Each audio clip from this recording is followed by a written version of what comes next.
O movimento do rock nacional, chamado Rock, das bandas de pop rock nacional, teve seu início lá em 1982 com o lançamento do primeiro álbum da banda Blitz, o Aventuras da Blitz. A partir dali, uma enxurrada de bandas foi aparecendo e o auge desse movimento de pop rock aqui no Brasil se deu em 1986, ano que foram lançados grandes, maravilhosos álbuns do pop rock nacional. Álbuns esses podemos citar o 2 da Legião Urbana, o Cabeça Dinossauro do Titãs, o Selvagem do Paralamas do Sucesso, o Capital Inicial com o seu primeiro álbum, o Herói da Resistência com o seu primeiro álbum, o Lulu Santos com o Lulu, o RPM com o Rádio Pirata ao vivo, o Piquenique Cavadão com Cidades em Torrentes e o Camisa de Vênus com Correndo o Risco, além de muitos outros grandes álbuns. E para completar esta lista maravilhosa, no dia 25 de agosto de 1986 foi lançado o maravilhoso álbum da banda paulista Ira, o Vivendo e Não Aprendendo. Esse álbum é considerado pelos fãs como o melhor disco da carreira deles. E até 2004 era o álbum mais bem sucedido e que mais tinha vendido na carreira. E esse disco dos caras, segundo o jornalista Ricardo Alexandre, autor do livro Dias de Luta, que o nome do livro foi inspirado em uma música desse álbum aqui, o álbum vendeu cerca de 180 mil cópias, mas outras fontes divergem desses números. Muitos dizem que vendeu 150 mil, outros 250 mil. No Brasil isso é normal, porque nunca se tem uma fonte segura. E esse disco aqui, por mais de 10 anos, foi o único disco da banda, o álbum de estúdio, a alcançar o disco de ouro. Se não me engano, acho que foi o único disco da banda a alcançar o disco de ouro, álbum de estúdio.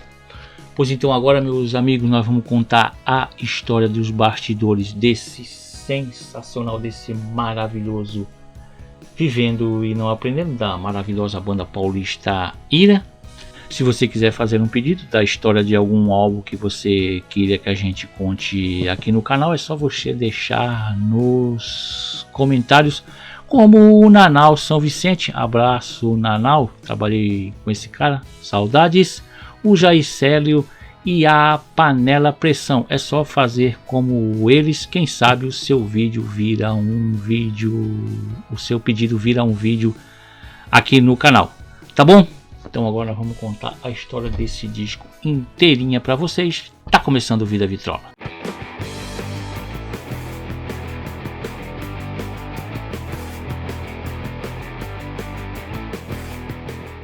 Longe de tudo.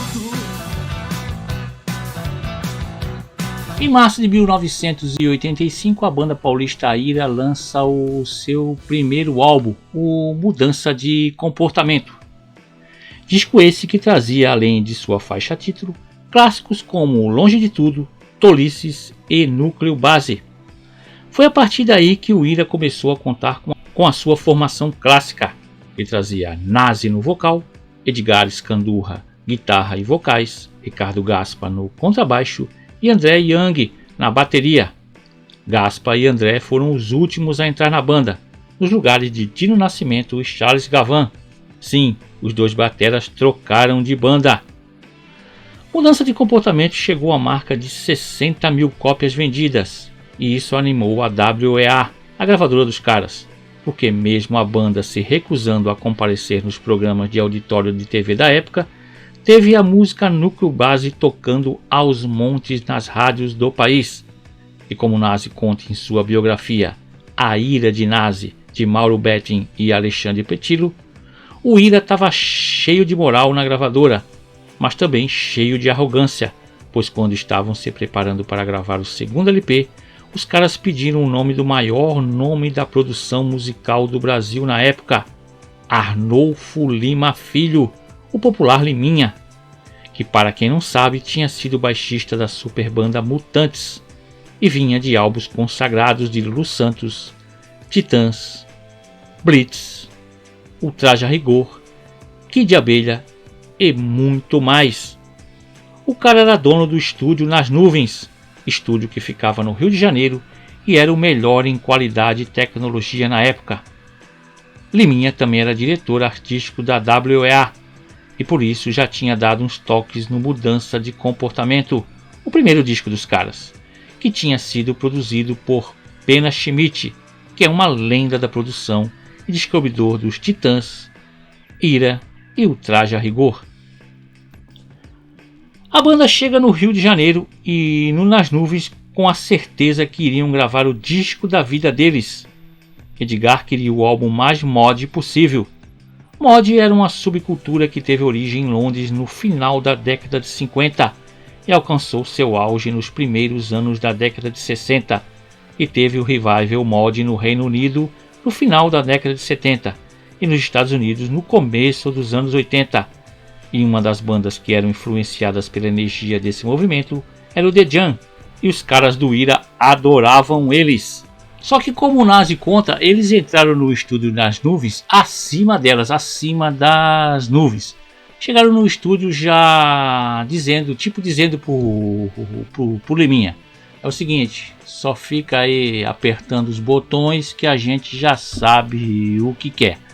A vida de Liminha não seria fácil produzindo o Ira. E logo de cara eles mostram para o produtor alguns discos da banda inglesa The Jam, dizendo que era aquela linha de som que eles queriam no álbum Vivendo e Não Aprendendo.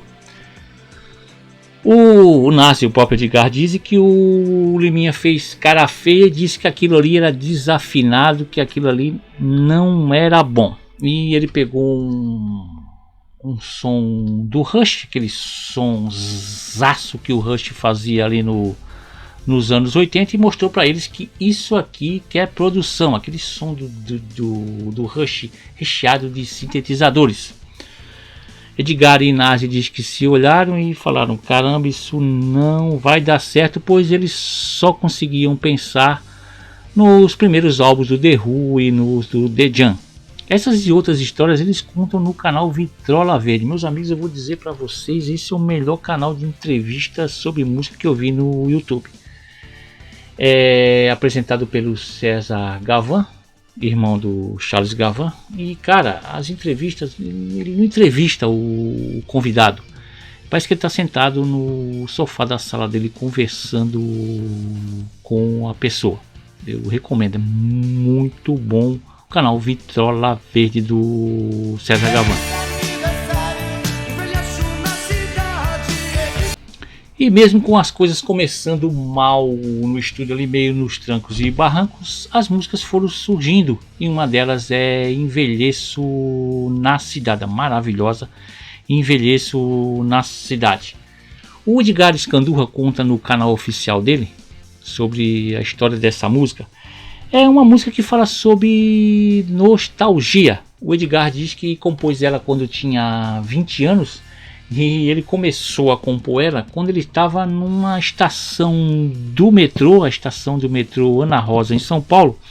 Ele estava esperando o ônibus sentado em um banco de concreto e ele não se sabe por que diabos naquela época ele já se sentia velho. Com 20 anos de idade, ele começou a tocar o violão ali, começou a lembrar das pessoas, dos amigos que já fazia tempo que ele não via, sobre a namorada que já fazia um tempo também, a ex-namorada que já fazia um tempo que ele não via. E isso tudo começou a fazer parte de uma nostalgia. Começou a sair. Mais um ano que passa, mais um ano sem você. E ali no ponto de ônibus da estação do metrô, Edgar começou a escrever Envelheço na Cidade. Edgar diz que nessa época estava muito influenciado pelo rock inglês e principalmente pelo The Who e pelo The Jam, que são bandas mods e de uma tribo do qual Edgar sempre se identificou. E Envelheço na Cidade é muito influenciada por essas bandas. Ela foi o primeiro single do álbum e está no disco como a primeira do lado A. Edgar queria usar muito violão no disco Ele queria fazer algo parecido com o que o The Byrds fazia lá nos anos 70. Liminha não gostou nem um pouco do que ouviu e propôs algo totalmente diferente. Edgar bateu o pé e Liminha, no meio do bate-boca, falou para todo mundo ouvir que o que Edgar tinha de anos de vida, ele tinha de rock. O clima no estúdio estava pesadíssimo e a banda, para provocar Liminha, começou a chamar o produtor pelo nome de batismo, que era Arnolfo. Liminha detestou isso. Um dos motivos de tanta briga era que a rapaziada do Ira queria resistir ao que eles rotularam de puta som, que era o tipo de som que o RPM fazia com bateria eletrônica e baixo bem altos, voz ainda mais alta e a tecladeira violenta. O Zero tinha um pouco dessa cara de puta som. O Kid de Abelha estava indo para esse lado meio sinfônico também. Eles queriam algo simples, com truques quase minimalistas. A banda diz que Liminha seguia na via contrária. Caminhava cada vez mais em direção à tecnologia, ao poder sinfônico, que era uma marca do pop oitentista e que realmente fazia muito sucesso. E foram surgindo clássicos do Vivendo e Não Aprendendo, e uma delas é Dias de Luta. Garanto que você já deve ter se perguntado quem foi a inspiração para Dias de Luta e quem é esse cara que só depois de muito tempo comecei a entender. O Edgar conta que a inspiração para essa letra dessa música foi um cara fantástico, um cara brilhante, e é o André Midani, que era presidente da Warner na época. O Guitarra conta que depois de gravarem o Mudança de Comportamento, eles tiveram uma reunião com o presidente da Warner, o André Midani. E ele diz que eles já foram para a reunião todo cheio de vontade e reivindicações que eles iam fazer, que eles eram contra essas coisas que estavam usando muito no pop. E quando eles sentaram lá, o homem já foi logo mandando. Sobre a música Quem Precisa da Guerra deles, falou assim: cara, por que vocês fizeram uma música dessa? O que tem a ver com vocês? Quem vive essa coisa de guerra são os ingleses. Aqui no Brasil a realidade é outra. E ele foi falando muitas coisas para eles, já que eles eram os garotos. O próprio Edgar diz que eles eram garotos que viviam ali na defensiva, não queriam conversar muito com as pessoas. Só que o André Midani era o cara que tinha descoberto a Elis Regina, um cara muito importante para a bossa nova brasileira e muito importante para o movimento rock brasileiro dos anos 80. O Midani era o cara, o Edgar diz que o Midani era o cara que cuidava desde a capa, música, era o presidente que se envolvia em tudo, era o presidente de gravadora dos sonhos para qualquer banda. Principalmente depois que você começa a conhecer o universo das gravadoras, diz o Edgar Escandurra. Eles pensaram que ia chegar na reunião e ia arrasar, mas o André Midani ensinou muitas coisas para eles. E foi refletindo sobre essa reunião que foi nascendo a música. Só depois de muito tempo fui entender aquele homem. O homem era André Midani. Quando se sabe ouvir, não precisa muitas palavras. Ele, André, deu uma lição na gente, diz Edgar, e completa dizendo que Dias de Luta tem um dos versos mais bonitos que ele escreveu. Se sou eu ainda jovem, passando por cima de tudo. Se hoje canto essa canção, o que cantarei depois? Essa música é uma reflexão em torno do aprendizado, do envelhecimento e do que a gente aprende convivendo com pessoas que possam ensinar coisas pra gente. Dias de Luta foi o segundo single do Vivendo e Não Aprendendo e está no disco como a terceira do lado A. Edgar conta que já teve que responder várias vezes e por que o nome do álbum ser Vivendo e Não Aprendendo. E a explicação dele foi mais ou menos assim. O primeiro disco deles tinha sido Mudança de Comportamento, que tinha uma ligação com a nova formação da banda, com a exclamação do nome do Ira, que não tinha até então.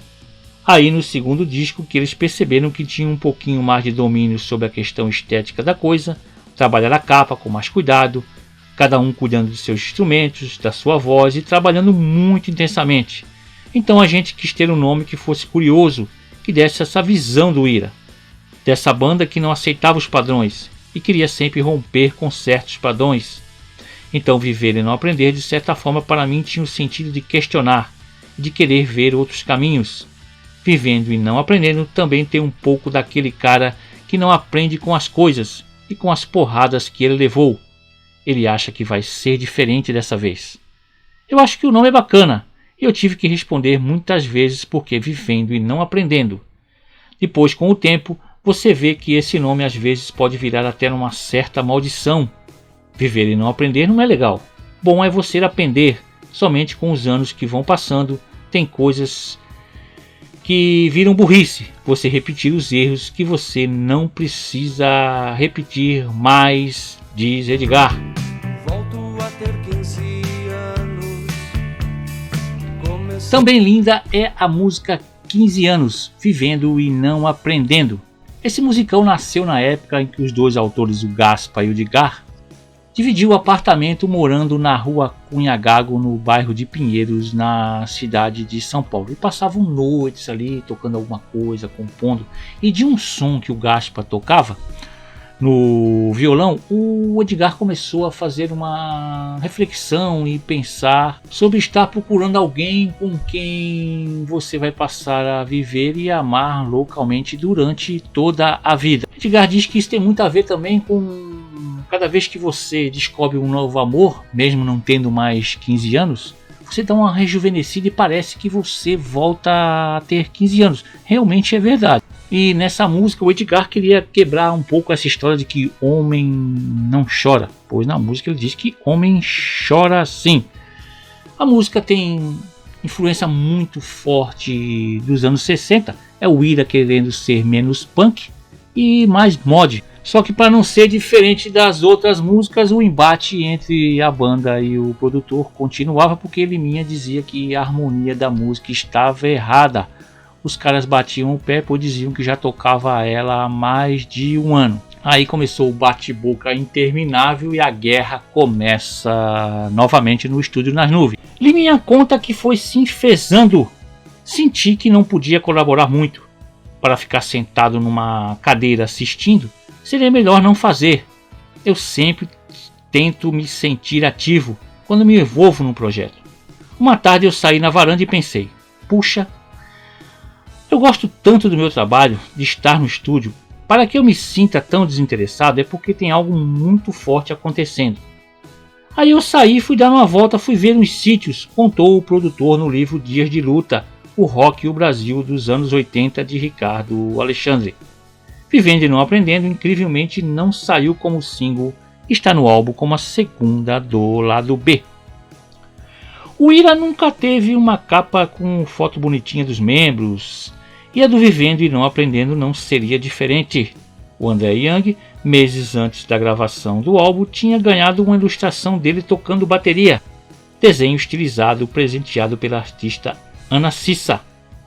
Logo depois, Edgar ganhou também um desenho estilizado dele, assinado por Dora Longo Bahia. Foi aí que pintou a ideia de usar estes desenhos na capa do próximo disco. E eles encomendam um desenho de Nazi com a artista Camila Tajber e Paulo Monteiro assinou o desenho do Gaspa. Edgar se empenhou pessoalmente na criação da capa, como cores, 2 tons de laranja e o nome do disco aparecendo somente na contracapa.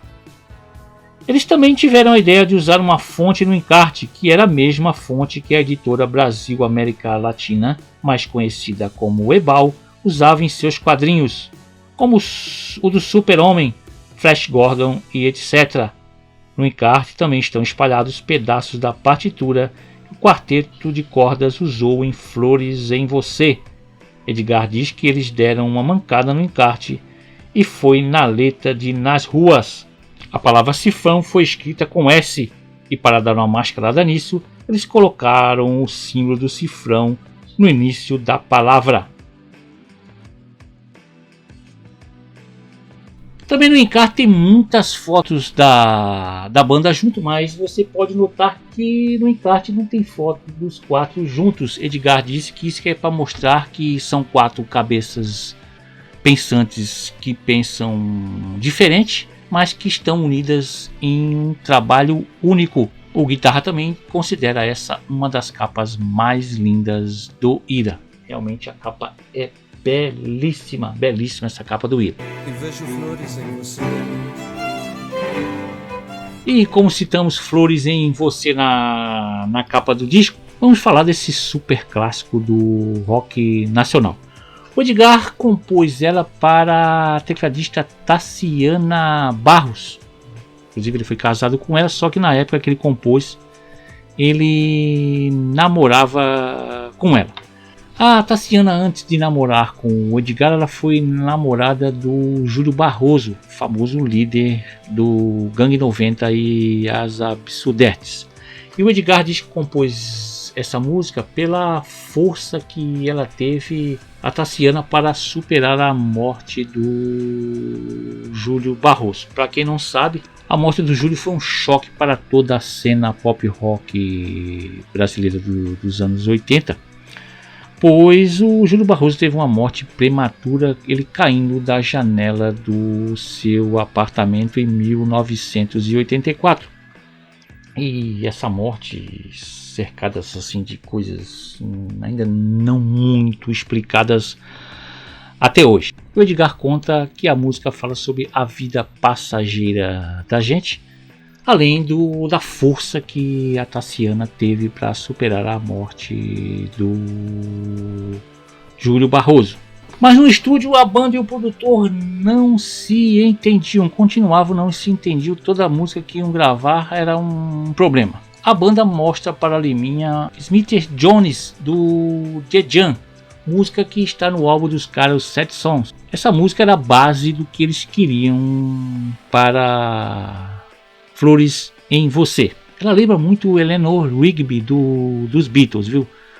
Essa música do The Jam. Aí o Liminha ouviu a música e adivinha o que ele falou. Ele voltou a dizer que o The Jam era desafinado, que era um som ruim, mas gostou da ideia dos caras de usar aquele som de cordas e indicou para a banda procurar o maestro e arranjador Jacques Morelenbaum. Morelenbaum tinha tocado muitos anos com Tom Jobim. Foi ele que fez aquela famosa introdução de Até Quando Esperar da Plebe Rude. Edgar conta que eles naquele ponto não estavam mais se entendendo com Liminha, mas mesmo assim partiram para o encontro com Jacques Morelenbaum. Edgar lembra de levar uma fita com Flores em Você no violão, levou também o disco Smith Jones do The Jam e dos Beatles Eleanor Rigby. Deixou tudo com o maestro e ficou aguardando uma semana depois, mais ou menos. Morelenbaum apareceu no estúdio nas nuvens em uma manhã com mais 4 senhores da Orquestra Sinfônica Nacional. Jacques Morelenbaum escreveu todas as partes para os violinos e cellos, e eles em apenas 2 vezes tocaram e gravaram tudo do jeito que está no álbum. Edgar lembra do sol entrando pela janela do estúdio e os velhinhos lá tocando junto com Jacques Morelenbaum o arranjo de Flores em Você. Uma coisa inesquecível, maravilhosa, completa. Edgar Scandurra. A música ficou tão boa que no dia 22 de março de 1987, isso quando o álbum já tinha vendido cerca de 100 mil cópias, a ex-empresária deles, a Leninha Brandão, ligou para o Edgar dizendo que era para eles no outro dia sintonizarem na Globo, que eles iam ter uma surpresa no início da novela das 8. Caramba, o que será? O Edgar diz que eles colocaram ali na novela que ia começar no outro dia, e para surpresa deles, no início da novela O Outro, de Aguinaldo Silva, a música de abertura era Flores em Você. Edgar diz que passou, depois disso aí, assistia o início da novela todo dia de tão alegre que ele ficou. A banda estranhou de a música dele estar no início de uma novela da Globo, pois no final de 1986 teve uma passagem com eles acharam que tinham sido banidos da Rede Globo do Plim Plim, pois no especial de fim de ano do programa de Chacrinha, todas as bandas, todos os cantores envolvidos tinham que se apresentar com um gorrinho de Papai Noel. O Titãs, a Legião Urbana e muitas outras usaram o gorrinho de boa, Zero, Kid de Abelha, sem problema nenhum.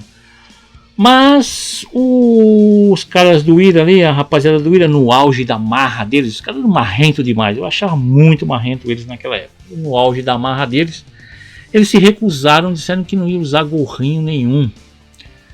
E diz que foram ameaçados ali por alguém ali da produção do programa do Chacrinha, dizendo que, olha, vocês podem nunca mais tocar na Rede Globo.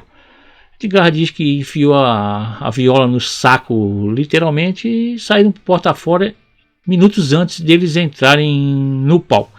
Eles acharam que nunca mais iriam tocar na Rede Globo, mas tiveram essa surpresa. A surpresa foi que José Bonifácio de Oliveira Sobrinho, o Boni, todo poderoso da toda poderosa emissora, quando ouviu Flores em Você, sentiu que aquela letra era a sinopse da novela. Pediu para colocá-la como tema de abertura. O produtor da trilha da novela era Liminha. Isso Nazi narra em sua biografia. Flores em Você foi a última música que a banda trabalhou com Liminha no estúdio, já que quando Jacques Moranebal terminou de tocar no estúdio, Liminha se virou para Nazi e disparou. E aí, Nazi, como é cantar com um acompanhamento afinado? A banda entendeu aquilo como um insulto e não tiveram mais clima para trabalhar com o produtor. Flores em Você foi o quarto e último single do disco. Está na bolacha como a primeira do lado B.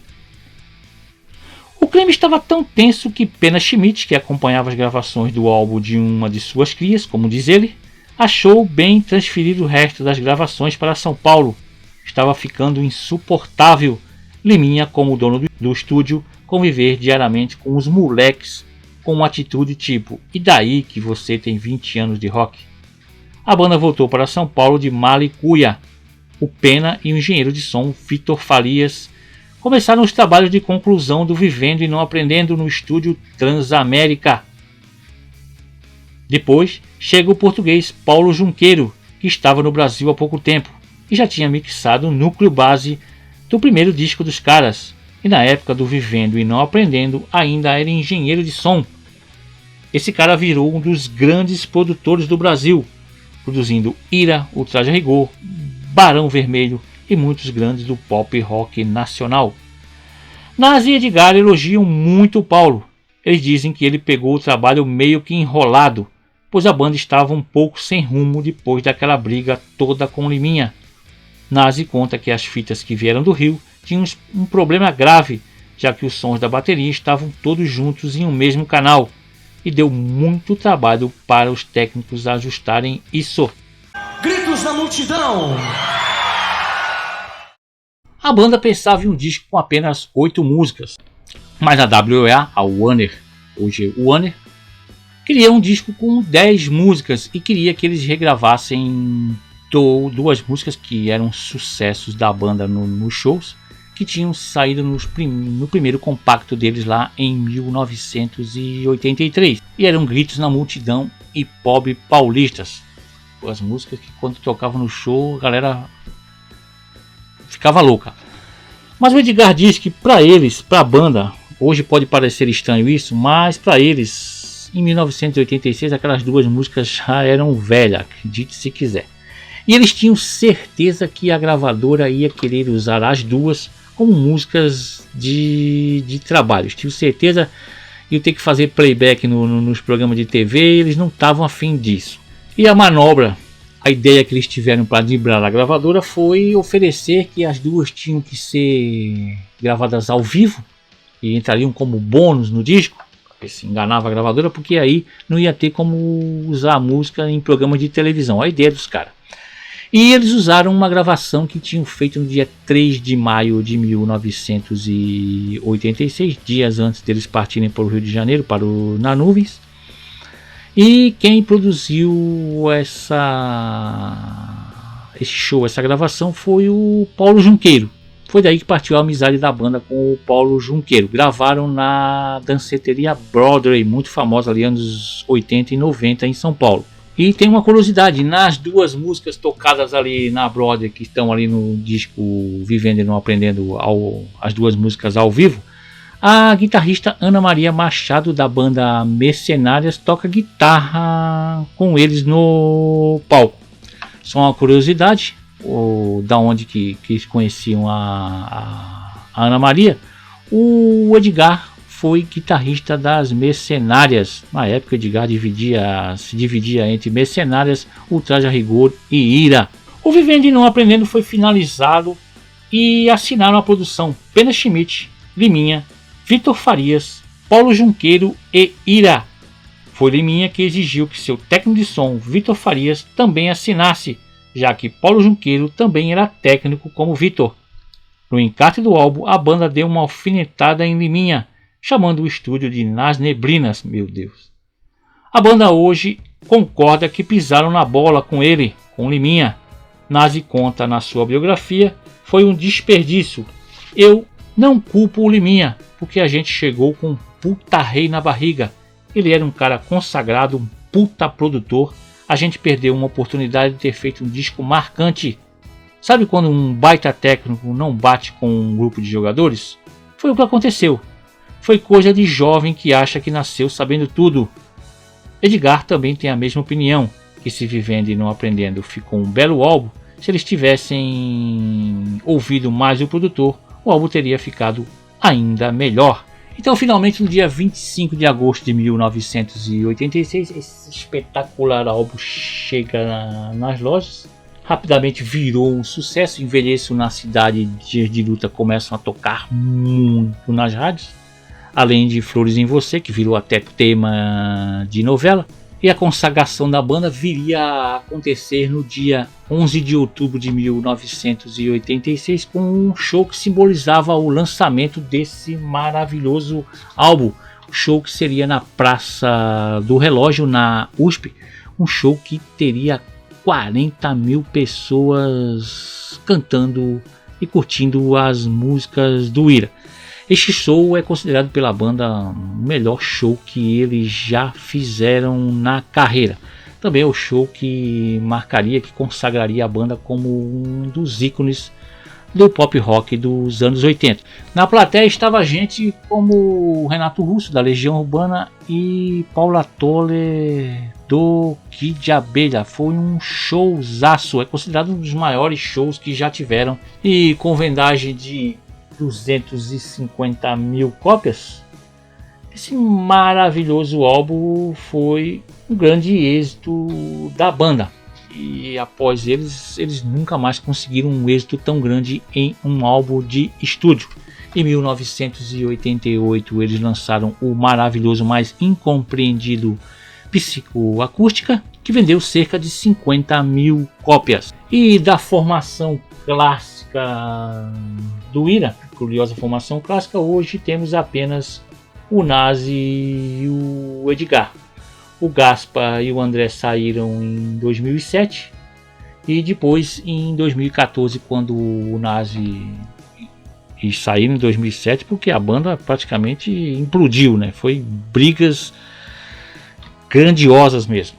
Mas em 2014 o Nazi e o Edgar voltaram a se entender, mas o Gaspar e o André resolveram não participar do retorno do Ira. E hoje temos o glorioso Evaristo Costa no lugar do André desde 2014.